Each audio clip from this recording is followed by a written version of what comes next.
सो hi everyone, आपका स्वागत है हमारे इस नए क्लास में। दोस्तों आज हम इस वीडियो में आपको 5 नंबर का क्वेश्चन बताएंगे। फिजिक्स का क्वेश्चन है दोस्तों, और अध्याय पाठ जो लेसन हमारा है 7 है। ठीक है, इसमें सभी 5 नंबर का प्रश्न है। तो 4 से 5 प्रश्न जो भी है दोस्तों, इसमें सब सारा सारा क्वेश्चन जितना है वो सब का सब 5 नंबर का है। ठीक है, तो 7 नंबर में जो इम्पोर्टेंट क्वेश्चन है दोस्तों, मैं वही लेकर आया हूँ और मैं आपको बताता हूँ। अगर आप हमारे इस चैनल पर नए हैं तो समझ लीजिए कि जो क्वेश्चन मैं बताता हूँ सारा का सारा इम्पोर्टेंट रहता है। सारा का सारा इम्पोर्टेंट क्वेश्चन रहता है हर एक सब्जेक्ट का। बाकी जितने हमारे पुराने स्टूडेंट हो तो उन्हें पता है कि मैं कौन सा क्वेश्चन बताता हूँ। ठीक है, तो यहाँ पर देखिए विद्युत धारा के चुंबकीय प्रभाव जो हमारे चैप्टर का नाम है। ठीक है दोस्तों, यहाँ पर देखिए सबसे इम्पोर्टेंट क्वेश्चन जो होता है, मैं आपको पहले ही बताया था और फिर भी बता रहा हूँ, हर एक वीडियो में बताता हूँ कि दोस्तों आप अभी से इम्पोर्टेंट क्वेश्चन पढ़ना स्टार्ट कर दीजिए, क्योंकि आपको अच्छा नंबर लाना है।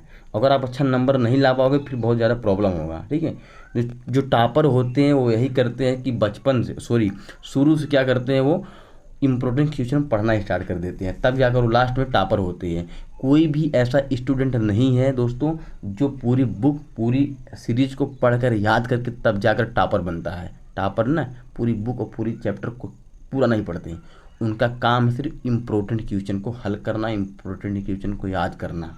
अब आप कहोगे भैया हम इम्पोर्टेंट क्वेश्चन लाए कहाँ से, है ना? तो मैं बता रहा हूँ जो दोस्त, बस वही समझ कर पढ़िए। मैं हर एक तरह से समझ चुका हूँ यार कि बोर्ड एग्जाम को पास करने के लिए और टॉप करने के लिए क्या करना ज़रूरी है। इसके लिए हम एक वीडियो बनाएंगे अलग से। बाकी आप लोग इसमें तो पढ़ना स्टार्ट कर दीजिए दोस्तों, मैं आपको जो समझा रहा हूँ। यहाँ पर देखिए दोस्तों, पहला क्वेश्चन हमारा क्या है, चुंबकीय क्षेत्र। ठीक है, चुंबकीय क्षेत्र किसे कहते हैं इसको समझते हैं। यहाँ पर देखिए दोस्तों, किसी चुंबक के परिध, किसी मतलब जैसे यहाँ पर देखिए कोई चुंबक है, पहले पूरा पढ़िए। यहाँ पर देखिए कि किसी चुंबक के परिध वह क्षेत्र जिसमें किसी चुंबकीय सुई पर एक बल आघूर्ण आरोपित होता है, जिसके कारण वह घूमकर एक निश्चित दिशा में ठहरती है, चुंबकीय क्षेत्र कहलाती है। मतलब अगर एक चुंबक, समझ लीजिए एक चुंबक है, ठीक है, क्या एक चुंबक है और इसी में क्या हुआ है, एक सुई है, सुई है। तो किसी चुंबक के प्रति वह क्षेत्र जिसमें किसी चुंबकीय सुई पर एक बल आघूर्ण आरोपित है, मतलब एक चुंबकीय सुई क्या है, एक बल आघूर्ण आरोपित है। तो क्या हो जाएगा कि आरोपित होता है, तो जिसके कारण वह घूमकर एक निश्चित दिशा में ठहरती है, तो उसे क्या कहते हैं, चुंबकीय क्षेत्र कहते हैं। ठीक है, तो एक घूमकर एक निश्चित दिशा में ठहर जाती है, मतलब ठहर कर मतलब चिपक जाती है। ठीक है, घूम घाम कर एक निश्चित दिशा, उसका जो निश्चित दिशा होता है, जो अपने मतलब जो चुंबक होता है ना, तो किसी भी अगर उसके सामने लोहा रख दिया जाए या सुई रख दिया जाए या कुछ भी रख दिया जाए, तो चुंबक क्या करता है, खींच कर अपने एक निश्चित दिशा में उसे कैद कर लेता है ना। तो आप लोग अगर कभी प्रयोग किए होंगे बचपन में, देखे होंगे ये चीज़, क्योंकि बचपन में लोग ज़्यादा ये सब करते हैं ना, तो आप लोग समझ में आ गया होगा। फिर आगे चलते हैं दोस्तों।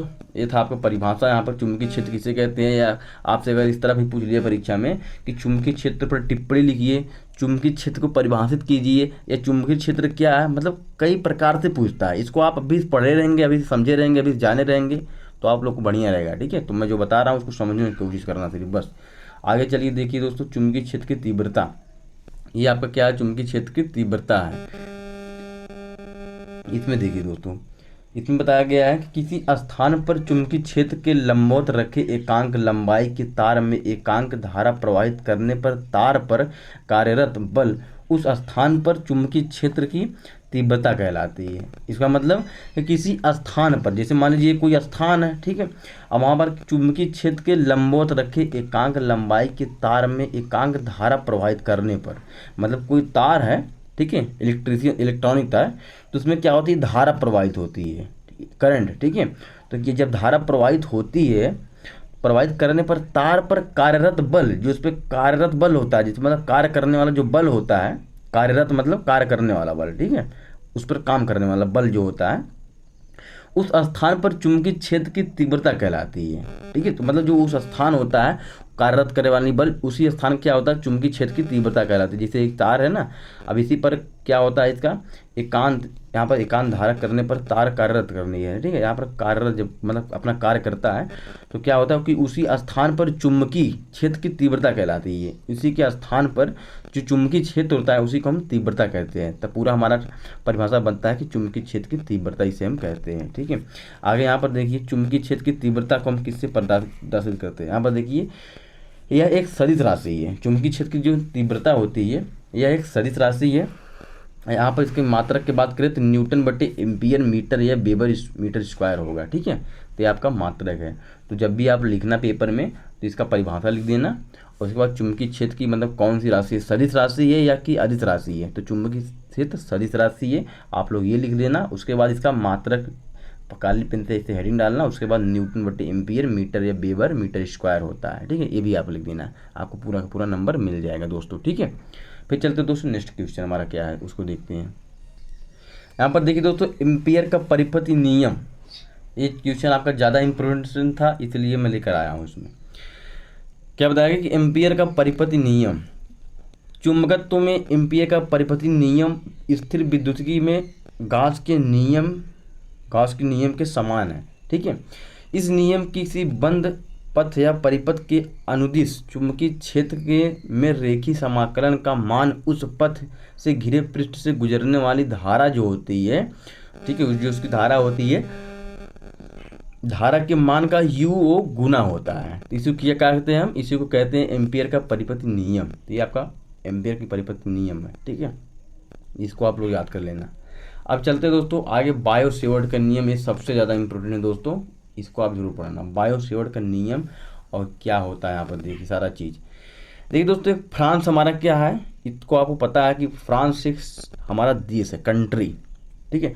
तो फ्रांस के एक वैज्ञानिक थे, वैज्ञानिक का नाम क्या था, फ्रांस के एक वैज्ञानिक बायो तथा सेवर्ट ने सन 1800 में, वैज्ञानिक का नाम क्या था, बायो सेवर्ट तथा सेवर्ट ने सन 1820 ईस्वी में धारावाही चालकों द्वारा उत्पन्न क्षेत्रों का अध्ययन किया, ठीक है। तो बायो सेवर्ट के अनुसार किसी धारावाही चालक का लघु आवश्यक कोण L के द्वारा उत्पन्न चुंबकीय क्षेत्र की तीव्रता कोण S निम्न कारकों पर निर्भर करती है। उसी को क्या कहते हैं, बायो सेवर्ट का नियम। आगे जैसे देखते हैं, यहाँ पर देखिए कोण L, यहाँ पर देखिए कोण एक हमारा बनता है, यहाँ पर देखिए ये सूत्र है, ठीक है। आपको पूरा समझ में आ जाएगा। इसको भी आप लिख देना जब भी अगर बायो सेवर्ट के बारे में पूछेगा। यहाँ पर एक इसी तरह निशान बनाना है तीर का, ठीक है, टेढ़ी गति में आपको रखना है इसको। उसके बाद ये आपका क्या हो जाएगा, कोण हो जाएगा, ठीक है। एक बिंदु इधर चला जाएगा, ये हमारा हो जाएगा AB, और एक इधर बिंदु चला जाएगा, ये हो जाएगा कोण B, P पर निर्भर करता है, ठीक है। और ये आपका हो जाएगा क्या दोस्तों, सूत्र फार्मूला हो जाएगा, ठीक है। इसका नाम रख देना क्या, धारावाही चालक। और नियतांक क्या हो जाएगा इसका, कंसंट्रेटर बराबर हो जाएगा 10-7 न्यूटन एम्पियर स्क्वायर हो जाएगा, ठीक है। तो ये था आपका दोस्तों 5 नंबर क्वेश्चन, मैं आपको बता दिया।